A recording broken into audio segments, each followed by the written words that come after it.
जय हिंद दोस्तों। मैं आर.डी. संगो स्वागत करता हूं आपका हमारे यूट्यूब चैनल आर.डी. संगो में।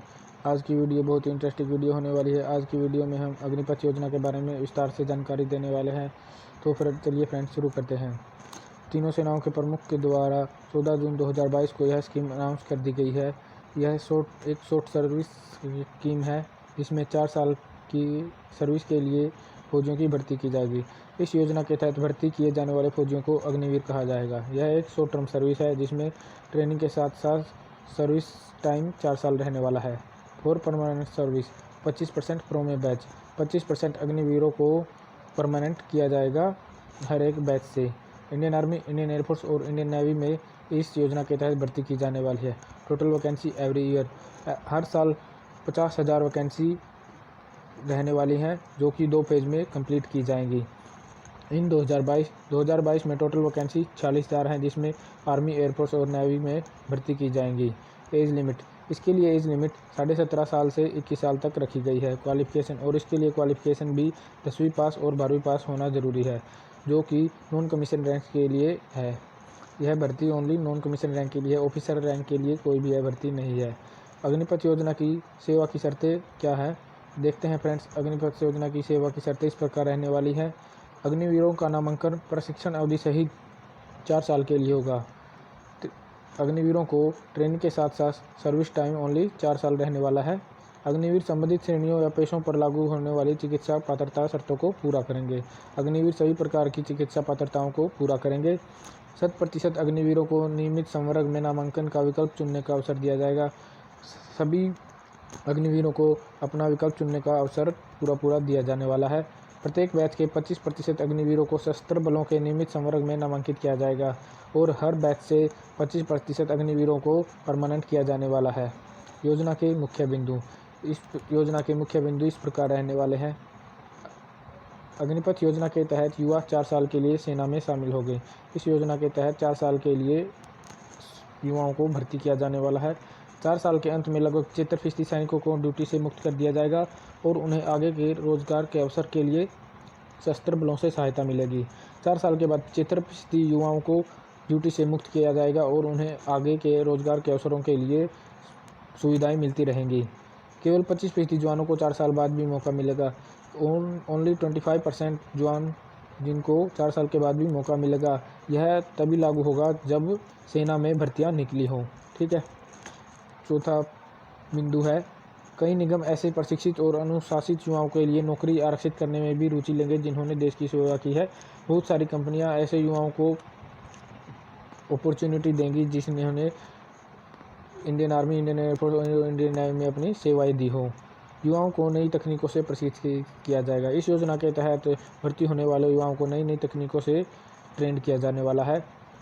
4 साल की नौकरी के बाद युवाओं को सेवानिधि पैकेज दिया जाएगा जो कि 11.71 लाख रुपए होगा।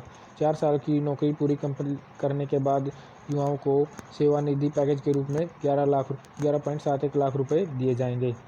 इस साल 46,000 अग्निवीरों की भर्ती की जाएगी। साल 2022 में 46,000 अग्निवीरों की भर्ती प्रक्रिया पूरी कर ली जाएगी। सभी 3 सेनाओं के लिए एक ऑनलाइन केंद्रीकृत प्रणाली के माध्यम से नामांकन किया जाएगा। आर्मी, एयरफोर्स और नेवी के लिए ऑनलाइन फॉर्म निकाले जाएंगे जिसमें विशेष रैलियों और मान्यता प्राप्त तकनीकी संसाधनों से कैंपस साक्षात्कार शामिल है, जिसमें रैलियों और कैंपस इंटरव्यू के द्वारा भर्ती को कंप्लीट किया जाएगा। नामांकन ऑल इंडिया ऑल क्लास के आधार पर होगा और पात्र आयु 17.5 से 21 वर्ष के बीच होगी। ऑल इंडिया ऑल क्लास के बेसिस पर रजिस्ट्रेशन होगा और इसके लिए आयु 17.5 से 21 वर्ष रहने वाली है। अग्निवीर सशस्त्र बलों में नामांकन के लिए निर्धारित चिकित्सा पात्रताओं को पूरा करके सभी अग्निवीर मेडिकल एलिजिबिलिटी क्राइटेरिया को कंप्लीट करेंगे जो कि श्रेणियों में लागू होगा। विभिन्न श्रेणियों में नामांकन के लिए अग्निवीरों की शैक्षिक योग्यता यथावत रहेगी। जिस प्रकार विभिन्न श्रेणियों में पहले शैक्षणिक योग्यता रहती थी उसी प्रकार शैक्षिक योग्यता अब की बार भी रहने वाली है। यह इसमें कोई चेंज नहीं किया गया है। अग्निवीरों को 48 लाख रुपए का गैर अंशदायी जीवन बीमा कवर प्रदान किया जाए। अग्निवीरों को 48 लाख रुपए का गैर अंशदायी जीवन बीमा भी दिया जाने वाला है इस योजना के तहत।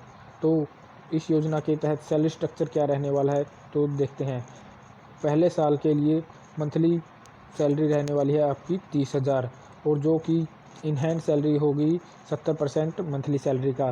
70% 21,000 रुपये आपके प्रथम वर्ष खाते में आएंगे और 30% आपका सैलरी का contribution to Agniveer course fund, Agniveer course fund में 30% शामिल किया जाएगा और उतना ही राशि गवर्नमेंट ऑफ इंडिया के द्वारा कोर्स फंड में जमा की जाएगी।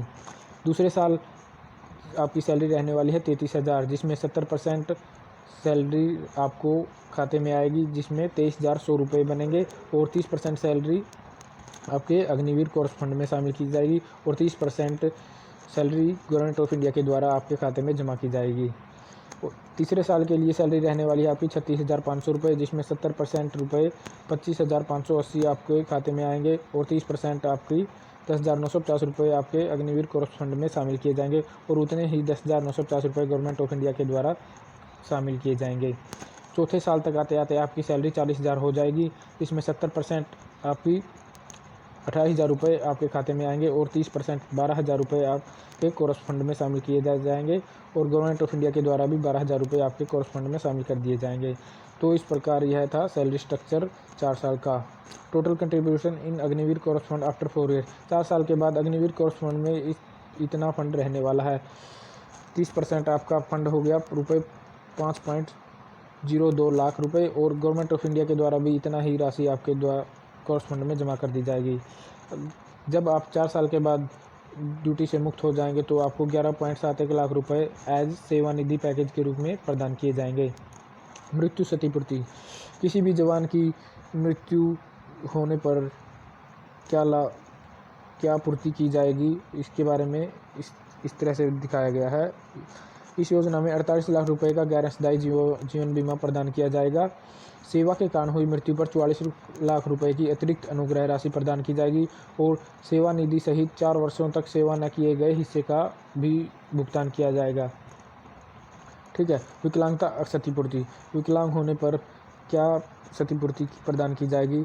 जितनी फीसदी अक्षमता चिकित्सा अधिकारियों द्वारा घोषित की जाएगी उतना ही आपको मुआवजा प्रदान किया जाएगा। 100%, 50% और 25% अक्षमता पर 44 लाख रुपये, 25 लाख रुपये और 15 लाख रुपये की अनुग्रह राशि प्रदान की जाएगी। अगर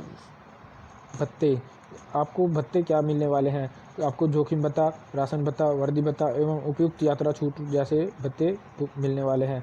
और चयन प्रक्रिया में कोई बदलाव नहीं होगा। जिस प्रकार पहले चयन प्रक्रिया रहती थी उसी प्रकार चयन प्रक्रिया अभी भी रहने वाली है। तो दोस्तों, अगर आपको हमारी वीडियो अच्छी लगी हो, लाइक करें, शेयर करें और हमारे चैनल आरडी संघू को सब्सक्राइब करें। अगर आपको कुछ भी डाउट रहता है तो हमें कमेंट करें। Thank you, have a nice day.